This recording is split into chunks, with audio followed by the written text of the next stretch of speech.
भाकरी फक्त पोट भरत नाही, योग्य पद्धतीने केली तर ती शरीरालाही फायदेशीर ठरते. पण अनेकांना ज्वारीची भाकरी करताना एकच अडचण येते, मळणे, थापणे किंवा लाटणे. आज मी तुम्हाला ज्वारीची अशी सोपी पद्धत दाखवणार आहे, ज्यात मळायचीही गरज नाही आणि लाटायचीही गरज नाही. नवशिके असो किंवा आरोग्यप्रेमी, पारंपरिक चव आणि हलकी, मऊ भाकरी कशी करायची ते शेवटपर्यंत नक्की बघा. सर्वात आधी एका बाउलमध्ये 1 कप ज्वारीचं पीठ घ्या आणि त्यात तितकंच म्हणजे 1 कप पाणी घालून घ्या. सुरुवातीला फक्त 1 कप पाणी घालूनच आपल्याला नीट फेटून घ्यायचंय. गुठळ्या होणार नाहीत याची काळजी घेत नीट मिक्स करा. पाहू शकता तुम्ही आता 1 कप पाणी घेतल्यावरती याची कन्सिस्टन्सी कशी झाली आहे. आता ह्यात अजून अर्धा कप पाणी घालून घेऊ आणि चवीनुसार मीठही घालून घेऊ. थोडं थोडं करत आपल्याला पाणी मिसळून घ्यायचंय. ज्वारीमध्ये ग्लुटेन नसल्यामुळे ते एकत्र होण्यासाठी पाणी हळूहळू घालणं फार गरजेचं आहे. शेवटी पळीतून सहज पडेल म्हणजेच पोरेबल कन्सिस्टन्सीचा बॅटर आपल्याला तयार करायचा आहे. गव्हाच्या पोळीपेक्षा ही भाकरी अधिक आरोग्यदायी आहे. ज्वारी हे उन्हाळी धान्य आहे जे शरीराला थंडावा देतच. यात भरपूर प्रमाणात फायबर असतं, ज्यामुळे पोट जास्त वेळ भरलेलं राहतं आणि वजन कमी करण्यासही मदत होते. हे रक्तातील साखर नियंत्रित करतं आणि पचनासाठी अगदी उत्तम आहे. यात कॅल्शियम, कॉपर, झिंक आणि व्हिटॅमिन बी ही भरपूर प्रमाणात असतं. ज्यांना फॅटी लिव्हर किंवा कोलेस्ट्रॉलचा त्रास आहे, त्यांच्यासाठी ज्वारीची भाकरी ही अगदी उत्तम आहे. आतापर्यंत मी यात 1 कप आणि वरून पाऊण कप असं पाणी घातलं आहे.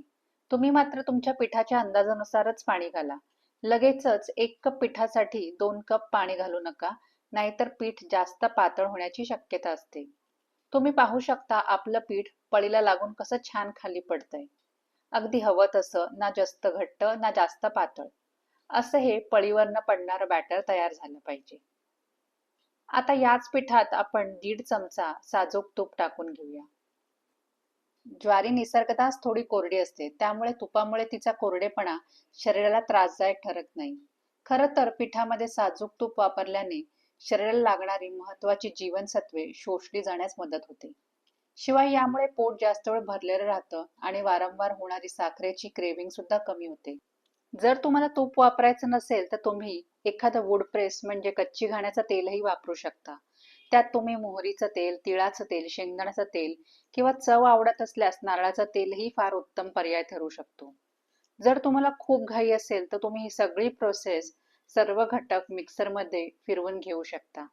आता हे बॅटर आपण 10 मिनिटासाठी बाजूला ठेवून देऊया, जेणेकरून पीठ पाणी व्यवस्थित शोषून घेईल. ज्वारीमध्ये जो नैसर्गिक स्टार्च असतो, त्यामुळे बॅटर थोडा वेळ झाकून ठेवल्यावरती ते घट्ट होतं. म्हणूनच 10 मिनिटांच्या विश्रांतीनंतर जेव्हा तुम्ही भाकरी करायला घ्याल, तेव्हा बॅटरची कन्सिस्टन्सी तपासून घ्या. जर ते जास्त घट्ट वाटलं तर तुमच्या गरजेनुसार त्यात 1 ते 2 चमचे पाणी घाला आणि पळीतून सहज पडेल असं सरसरीत करून घ्या. इथे मी नॉनस्टिक तवा वापरते, जेणेकरून नवशिक्यांनाही भाकरी करणं सोपं जाईल. तवा मध्यम गरम असावा, खूप जास्त कडक तापलेला नको. तव्याला अगदी थोडं तेल किंवा तूप लावून घेऊया आणि पळीभरती बॅटर टाकून हलक्या हाताने पसरून घेऊ आणि त्यावरती झाकण ठेवून मंद आचेवरती 1 मिनिटासाठी शिजू देऊ. जोपर्यंत भाकरीची बाहेरची बाजू थोडी घट्ट होत नाही, तोपर्यंत तिला उलटण्याची घाई करू नका. जेव्हा वरची बाजू पूर्णपणे कोरडी होईल, तेव्हा भाकरी सावकाश उलटून घ्या. सुरुवातीला भाकरीला जोरात दाबू नका, नाहीतर त्यातली हवा निघून जाईल. लिक्विड बॅटर असल्यामुळे भाकरी आतून थोडी ओली किंवा चिकट राहू शकते. हे टाळण्यासाठी दोन्ही बाजूंनी 5 ते 7 मिनिटं मीडियम गॅसवरती आपल्याला भाकरी छान भाजून घ्यायची आहे. भाकरी कडेने हलकी दाबल्यावरती ती मधून टम्म फुगायला लागली की समजायचं की ती छान शिजली आहे. तव्यावरून उतरवल्यानंतर तिला थोडा वेळ विश्रांती द्या, म्हणजे ती स्वतःच्या वाफेवरती आतून छान मऊ होईल.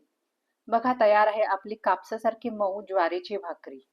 चवीला ही भाकरी अगदी पारंपरिक थापलेल्या भाकरीसारखीच लागते. पण ही भाकरी करताना काही खास टिप्स तुम्ही नक्की लक्षात ठेवा, ज्यामुळे तुमची पहिलीच भाकरी नीट होईल. पहिलं म्हणजे पिठात पाणी घातल्यानंतर ते किमान 5 ते 10 मिनिटं तसंच ठेवा, जेणेकरून पिठातील स्टार्च पाणी नीट शोषून घेईल आणि भाकरी मऊ होईल. दुसरं, पिठामध्ये एकदम सगळं पाणी ओतू नका. सुरुवातीला थोडंच पाणी घालून नीट फेटून घ्या, नाहीतर पिठाच्या गाठी होऊ शकतात. तिसरं, तवा मध्यम गरम असावा. बॅटर ओतल्यानंतर भाकरीची बाहेरची बाजू आधी थोडी घट्ट होऊ द्या, मगच तिला उलटावा.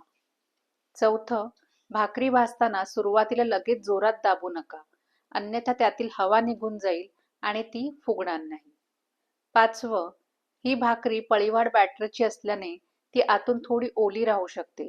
त्यामुळे 5 ते 7 मिनिटे मंद आचेवरती व्यवस्थित भाजून घेतल्यावरती तिला थोडा वेळ तशीच ठेवा, जेणेकरून ती वाफेवरती नीट शिजेल. ही रेसिपी तुम्हाला थोडी जरी उपयोगी वाटत असेल तर या व्हिडिओला तुमचं भरभरून प्रेम द्या. अजूनही तुम्ही चॅनलला सबस्क्राईब केलं नसेल तर नक्की सबस्क्राईब करा आणि शेजारील बेल आयकॉन दाबायला विसरू नका. व्हिडिओ आवडला असेल तर लाईक करा आणि तुमच्या फ्रेंड्स अँड फॅमिली सोबत जरूर शेअर करा, जेणेकरून त्यांनाही या सोप्या आणि आरोग्यदायी पद्धतीचा फायदा होईल. चला तर पुन्हा भेटूया अशाच एका नवीन आणि खास रेसिपीसह शीतल भोजनममध्ये. तोपर्यंत लोभ असावा.